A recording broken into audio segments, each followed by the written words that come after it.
Hi friends, welcome back to Sri Vennela channel. ఈ వీడియోలో ధర్మవ్యాధుడి గురించి తెలుసుకుందాము. పూర్వం భారతదేశంలో చాలా పెద్ద రాజ్యాలు ఎన్నో ఉండేవి.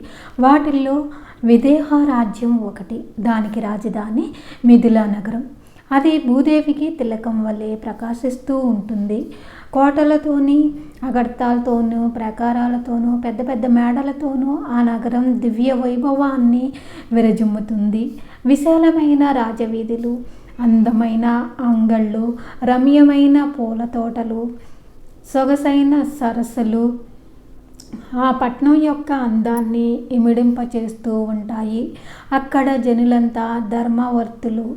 తమ తమ విధులను చక్కగా నిర్వహిస్తూ శిష్టానుచారంగా సంపన్నులు. వారి ఇతరులను వరవిడిగా ఉండేవారు. మూర్ఖులు, నీచులు, క్రూరులు మొదలైన దుర్జనులు, సమాజ భయంకరులు ఆ నగరములో లేరు. అది పుణ్యానికి పుట్టినిల్లు. రాజఋషి జనకుడు. ఆ మిథిలా నగరానికి రాజు జనకుడు. అతడు క్షత్రియుడు, ధర్మమూర్తి, పండితుడు, మహాదాత.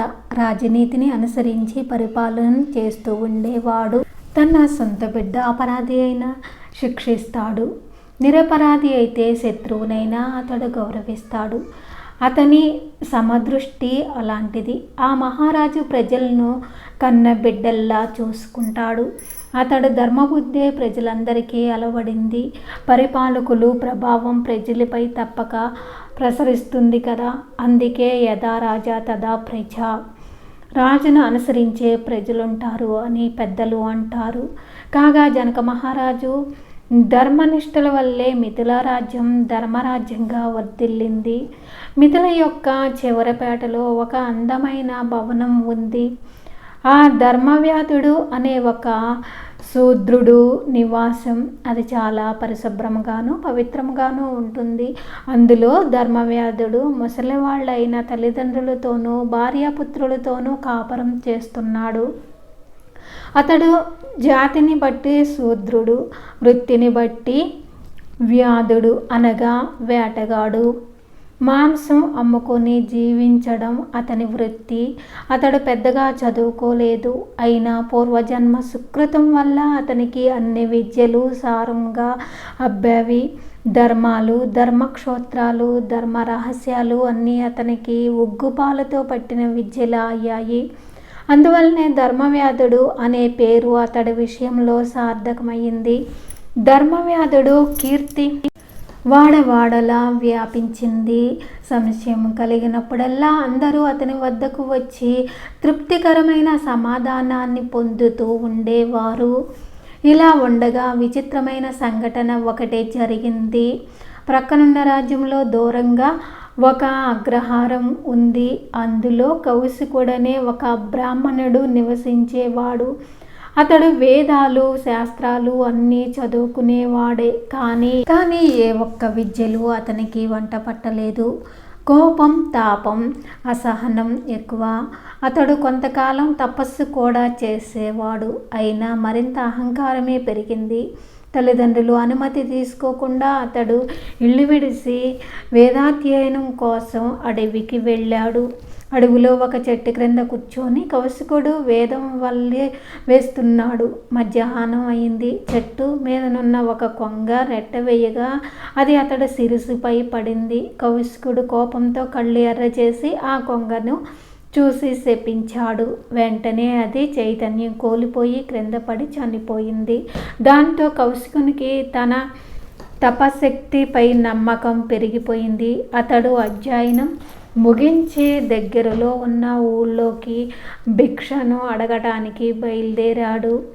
ఇదే వరకు అలవాటుగా భిక్ష చేస్తూ ఇంటికి వెళ్ళి భవతి భిక్షాం దేహి, అమ్మ భిక్షం పెట్టు అని కేక వేశాడు. ఆ ఇంటి ఇల్లాలు ఏవో పనులు చేసుకుంటూ ఉంది. స్వామి, భిక్ష వేస్తాను అని సమాధానం ఇచ్చింది. అంతలో ఆమె భర్త ఊళ్ళో తన పనులను పూర్తి చేసుకొని ఆకలితో ఇంటికి రావటం జరిగింది. ఆ ఇల్లాలు భర్తకు చిరునవ్వుతో ఎదురేగి ఉపచారాలు చేసి భోజనం పెట్టి సంతోషాన్ని చేసింది. అంతవరకు ఆమెకు బ్రాహ్మణ్ణి సంగతి గుర్తుకు రాలేదు.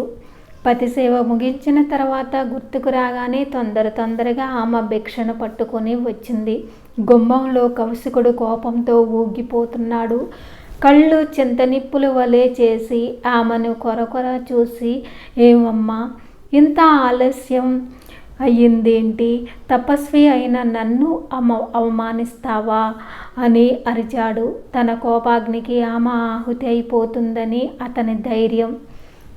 చిత్రం, ఆ సాధ్వి ఆ విధంగా ఆహుతి కాలేదు. సరికదా చెలించకుండా చిరునవ్వుతో భిక్ష వేయటానికి సిద్ధంగా ఉంది. కారణం, ఆమె పరమ ప్రతివ్రత.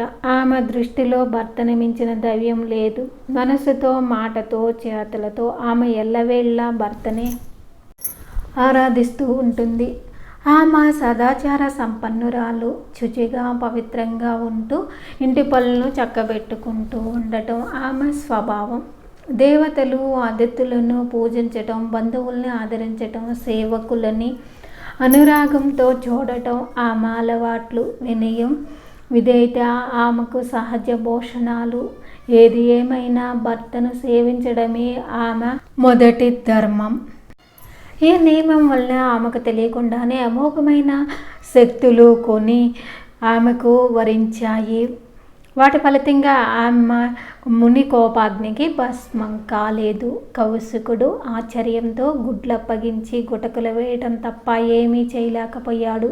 అప్పుడు ఆమె ఇలా అంది, బ్రాహ్మణోత్తమ, మీ కోపాగ్నికి భస్మం కావటానికి నేను చెట్టు మీద కొంగను కాని కదా. కొంగను బూడిద చేసి చల్లారిన కోపంతో మిరిమిక్కుడుగా వచ్చినట్లున్నారు. శాంతించండి, భిక్షను స్వీకరించండి అంది. కౌశికునికి నోటి మాట రాలేదు. ఆశ్చర్యంతో అతడు నోరు పెరగలేదు. ఏమిటి విచిత్రం? ఎక్కడో దూరంగా అడవిలో ఏకాంతంగా జరిగిన కొంగ విషయం ఏమికెలా తెలిసింది? ఏమా కొంగలాగా ఎందుకు కాలేదు? తప్పక తెలుసుకోవాల్సిందే అని అతడి మనసు తహతహలాడింది. మెల్లగా తేరుకొని కౌశికుడు, అమ్మా సాధ్వి, నీవు గొప్పదానివని క్షమించి, నా తపశక్తికి మించిన సామర్థ్యం నీకు ఎలా సంభవించిందో అన్నాడు. ఆ మాటలకు ప్రతివ్రత, భూదేవ, నేనేమీ తపస్సు చేయలేదు, గొప్పగా చదువుకోలేదు. నేను చేసే తపస్సంతా పతిసేవ మాత్రమే. నాకు కలిగిన అభ్యుదయమంతా దాని ఫలితమే అన్నది. పార్థివ్యానికి ఇంతటి మహత్యం ఉన్నదన్నమాట అని అనుకున్నాడు కౌశికుడు. స్త్రీలకు ప్రతివ్రతనం మించిన వ్రతం లేదు. భర్తను సేవిస్తే సకల దేవతలను సేవించినట్లే అవుతుంది. పతి సేవ వల్ల స్త్రీలకు సకల శ్రేయస్సు లభిస్తాయి. తర్వాత ముని ధర్మ సూక్ష్మాలను వివరించమని ఆమెను కోరాడు.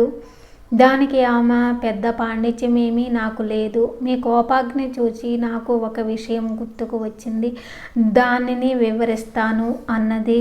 అందుకు కౌశికుడు సంతోషంగా, సావధానంగా వింటాను అని అన్నాడు. కోపం మానవులకు పరమశత్రువు. దానివల్ల సర్వనాశనం లభిస్తుంది. ముఖ్యంగా బ్రాహ్మణులకు కోపతాపాలు పనికిరావు. వాటిని విడిచిపెట్టిన వాడే వాస్తవమైన బ్రాహ్మణుడు. అభ్యాసంతో, సంతోషం, పట్టుదలతో కోపాన్ని అణిచివేయాలి అంది ఆమె.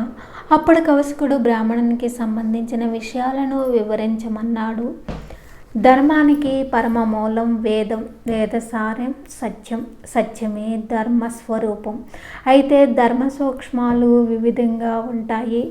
స్మృతుల వల్ల, శిష్టానుచారం వల్లను సంప్రదాయం ఏర్పడుతుంది. సంప్రదాయాన్ని బట్టి ధర్మ రహస్యాలు తెలుస్తాయి. గురువులను సేవించడం వల్ల ఎల్లప్పుడూ సత్యాన్ని పలకడం, అహింసను ఆచరించటం, ధర్మపరుడైన ప్రవర్తించటం ఇవి సామాన్యమైన బ్రాహ్మణుని ధర్మాలు. వేదం చదువుకోవడం, చదివించటం, యజ్ఞాలు చేయించడం, దానం ఇవ్వటం, పుచ్చుకోవటం ఇవి విశేష ధర్మాలు. వీటి యందు శ్రద్ధ గలవాడే బ్రాహ్మణుడు. అంతేకాక సత్యం, సదాచారం, సమదృష్టి, శాంతం, ఇంద్రియ నిగ్రహం అన్నది బ్రాహ్మణుడు అవలంబించవలసిన కఠోర నియమాలు. ఇవి లేనివాడు బ్రాహ్మణుడు కేవలం నేతి బీరకాయే అవుతాడు అన్నది ఆమె. అప్పుడు కౌశికుడు, అమ్మ జ్ఞానోదయం అయ్యింది. అన్న భిక్షతో పాటు నేడు నాకు జ్ఞానభిక్ష కూడా పెట్టావు. బ్రాహ్మణుడనైనా పుట్టు కూడా ఇంతవరకు ధర్మసారం తెలుసుకోలేకపోయాను అన్నాడు.